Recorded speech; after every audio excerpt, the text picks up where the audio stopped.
नमस्कार. तर आज आपण बघणार आहे फोडणीचा वरीचा भात. याला भगरसुद्धा असे म्हणले जाते. त्या आपण वरी किंवा भगरच्या तांदळापासून हा आपण भात बनवणार आहे आणि फोडणी टाकून बनवणार आहे. 5 ते 10 मिनिटामध्ये बनवून हा तयार होतो. शाबू वगैरे भिजत घालण्याचे राहिले असतील तर तुम्ही हा 10 ते 15 मिनिटामध्ये हा भात बनवून खाऊ शकता. आणि हा पचनासाठी सुद्धा एकदम हलका असतो. याने पित्त वगैरे बिलकुल होत नाही. फक्त हा सोमवारी आणि संकष्टीला हा भात खाल्ला जात नाही. तर साहित्य काय काय घेतले पटकन सांगते. तर इथे 1 वाटी मी वरी घेतलेली आहे. याला भगरसुद्धा असे म्हणले जाते.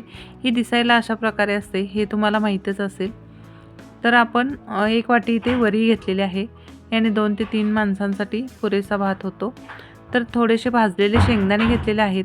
थोडंसं आपल्याला तेल लागणार आहे आणि चवीनुसार इथे मी 1 चमचा मीठ घेतलेला आहे. बटाटे हे सहितच बारीक चिरून घेतलेले आहेत आणि 4 ते 5 हिरव्या मिरच्या ह्या चिरून घेतलेल्या आहेत. आता हा वरीचा भात चांगला असा सुटसुटीत आणि आपल्याला मोकळा हवा असेल तर तुम्ही सर्वप्रथम आधी तांदूळ चांगले हे भाजून घ्यायचे आहेत. आता सुटसुटीत होण्यासाठी थोडंसं इथे 1 चमचा ते 2 चमचा पण तेल टाकून हे तांदूळ भाजून घेणार आहे. पण सर्वप्रथम आधी आपल्याला थोडेसे पांढरा कलर होईपर्यंत हे तांदूळ चांगले असे भाजून घ्यायचे आहेत. थोडासा याचा कलर चेंज व्हायला लागला की मगच यामध्ये मी तेल टाकणार आहे. तर इथे बघू शकता आपल्या वरीच्या तांदळाचा थोडासा कलर असा चेंज झालेला आहे. तर इथे अंदाजेच मी 1 चमचा हे तेल टाकलेलं आहे. आता तेल टाकल्यानंतर चांगलं असं अजून थोडंसं असं परतून घ्यायचं आहे. आता जास्त वेळ लागत नाही तांदूळ हे भाजण्यासाठी, कारण की सर्वप्रथम आधी आपण तांदूळ हे छान असे भाजून घेतलेले आहेत. तर आता ही एका मी साईडला काढून घेणार आहे. तर तांदूळ माझे चांगले असे भाजून आलेले आहेत आणि थोडासा असा गुलाबी कलर आलेला आहे. आता तांदूळ काढल्यानंतर त्याच कढईमध्ये मी हा भात फोडणी टाकणार आहे. तर सर्वप्रथम आपण यामध्ये तेल टाकणार आहे. तेल या भाताला जास्त वापरण्याची गरज नाही. फक्त मिरची आणि आपला जो बटाटा आहे तो भाजण्यापुरतं टाकलं तरी चालेल. तुम्ही त्याऐवजी तूपसुद्धा वापरू शकता. तुपाने सुद्धा या वरीच्या भाताला खूप छान अशी टेस्ट येते. आता थोडंसं तेल टाकून यामध्ये मी टाकलेली आहे हिरवी मिरची. हिरवी मिरची चांगली अशी तळून घ्यायची आहे, मगच यामध्ये बटाटा टाकायचा आहे.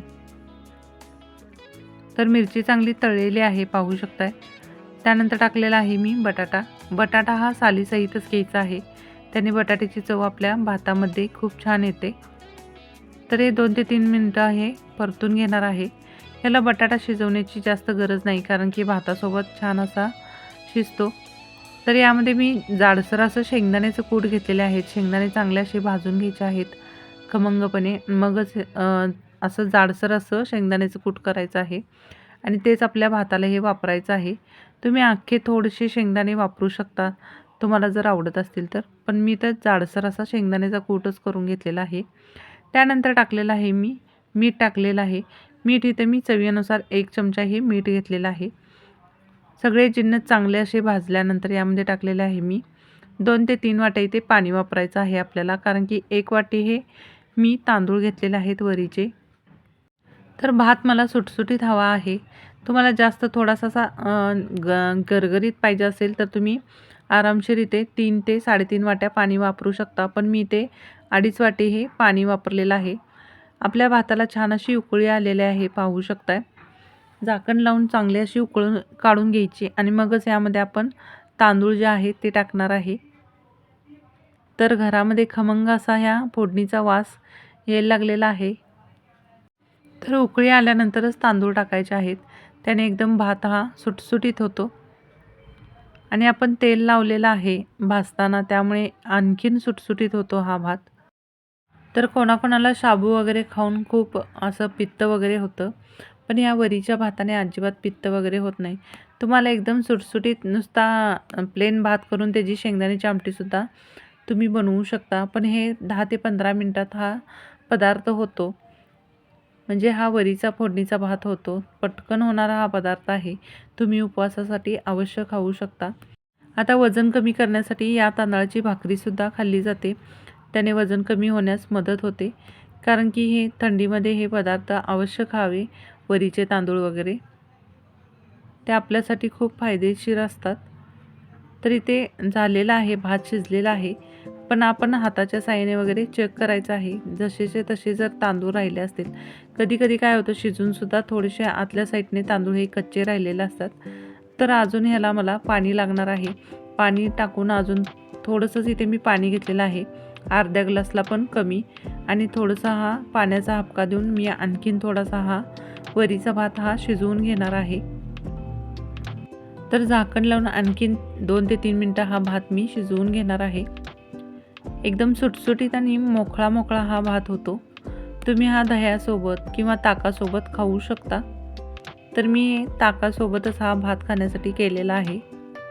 आणि आज आहे मार्गशीर्ष महिन्यातील 3रा गुरुवार आहे. तर हा पदार्थ मी उपवासासाठी बनवलेला आहे. तर माझा एकदम सुटसुटीत आणि मोकळा मोकळा असा हा वरीचा फोडणीचा भात झालेला आहे. तर तुम्ही अशा प्रकारे नक्की ट्राय करून बघा. नक्की तुम्हाला हा वरीचा भात आवडेल. तर मी इथे ताक घेतलेला आहे, तुम्ही दही वगैरे खाऊ शकता.